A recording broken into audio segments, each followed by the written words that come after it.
जो bed number 1 पे है ना वो मिस्टर गिल है। तुम्हें पता है कि वो हमारे एरिया के एमएलए हैं। तो अगर हम उनको अच्छा ट्रीटमेंट देंगे तो हो सकता है कि हमें गिफ्ट मिले, हमारे हॉस्पिटल की थोड़ी ना एडवर्टाइजमेंट हो। और अगर हम उनको अच्छे से डाइट देना और एक रिंग पे ही चले जाना, ठीक है। तो उनको जो स्टाफ वाला ईएचएस वाला है ना, अगर मतलब किसी उनकी फैमिली से कोई आया तो या उनको प्रॉब्लम हुई रहने में तो वही दे देना, ठीक है। और डाइट का देख लेना, अच्छी डाइट मिलनी चाहिए उनको, स्पेशल डाइट ना। और बाकी पेशेंट्स का तो चलो ठीक है, चल जाएगा, लेकिन उनको अच्छा ट्रीटमेंट मिलना चाहिए, ठीक है। Hello guys, here is the iron course. चलिए आज से हम स्टार्ट करते हैं एथिक्स हमारी नर्सिंग में।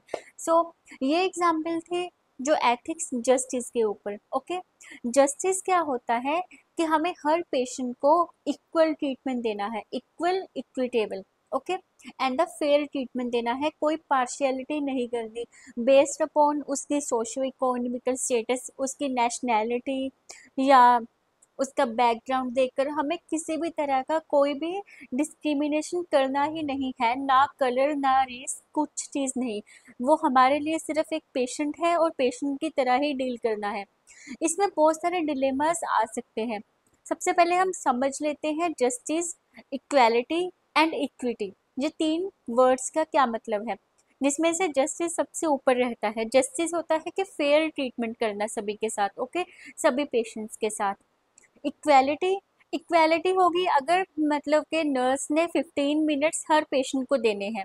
Okay, it is the equality कि सभी को इक्वल ट्रीटमेंट देना।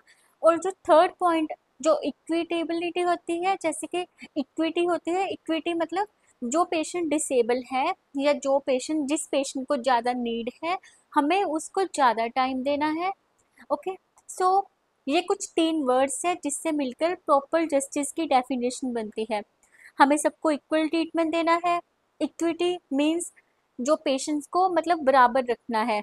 जैसे कि कोई पेशेंट डिसेबल है और कोई बिल्कुल थोड़ा सही है, तो जो डिसेबल है उसको थोड़ा केयर ज़्यादा देकर उसको इक्वल लेकर आना है, इक्विटी मेंटेन रखनी है। ओके, सो ये थी जस्टिस की डेफिनेशन। इसके बाद 3 टाइप्स के जस्टिस होते हैं। सो बेस्ड अपॉन एग्जाम्पल बताऊंगी अभी मैं आपको। फर्स्ट होता है डिस्ट्रीब्यूटिव जस्टिस। फॉर एग्जाम्पल, आप किसी हॉस्पिटल में काम कर रहे हो, आपके पास एक वेंटिलेटर है और 2 पेशेंट्स हैं, 2 पेशेंट्स। ओके, सो आपको यहाँ पे ये नहीं देखना कि इसका बैकग्राउंड क्या है। आपको ये डिलीमा है एक तरह का कि आप किसको देंगे दोगे ventilator. So first of all आपको देखना है बेस्ड अपॉन ट्राइएज कि नीड किसको ज़्यादा है, हमें किसको प्रायोरिटी देनी है, ठीक है, हम उसको देंगे। और वैक्सीन्स, वैक्सीन्स फॉर एग्जांपल हमारे पास लिमिटेड रिसोर्स है, स्टॉक नहीं है हमारे पास, तो वैक्सीन्स किसको जानी चाहिए, जो फ्रंट लाइन वर्कर्स है, जो ओल्ड एज पीपल है, ओके, जिनको नीड है उनको। जो प्रिवेंटिव उनको बाद में रखेंगे हम, ठीक है, हम इनको देंगे जिनको ज़्यादा रिस्क है। और सेकंड एग्जांपल हमारे पास आती आती है प्रोसीजरल जस्टिस। मतलब हर किसी प्रोसेस में हमें प्रॉपर प्रोसेस के थ्रू चलना है। फॉर एग्जांपल स्टाफ की रोटेशन, अगर 2 नर्सेज कंप्लेंट कर रही है तो जिसकी मतलब बेस्ड अपॉन फेयरनेस, कोई पार्शियलिटी नहीं करनी यहाँ पे, बेस्ड अपॉन फेयरनेस ही जो ड्यूटी का असाइनमेंट है वो बना। थर्ड टाइप आती है compensatory justice.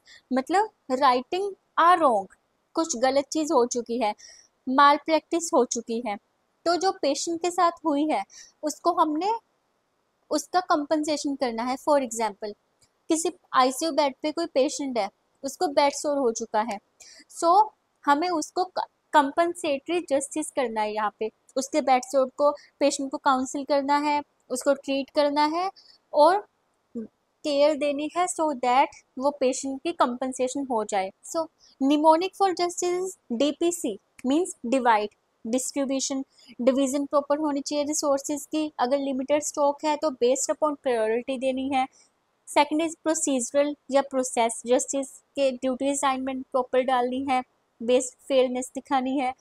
Third one is compensatory, okay, compensation करनी है, राइटिंग अ रॉन्ग,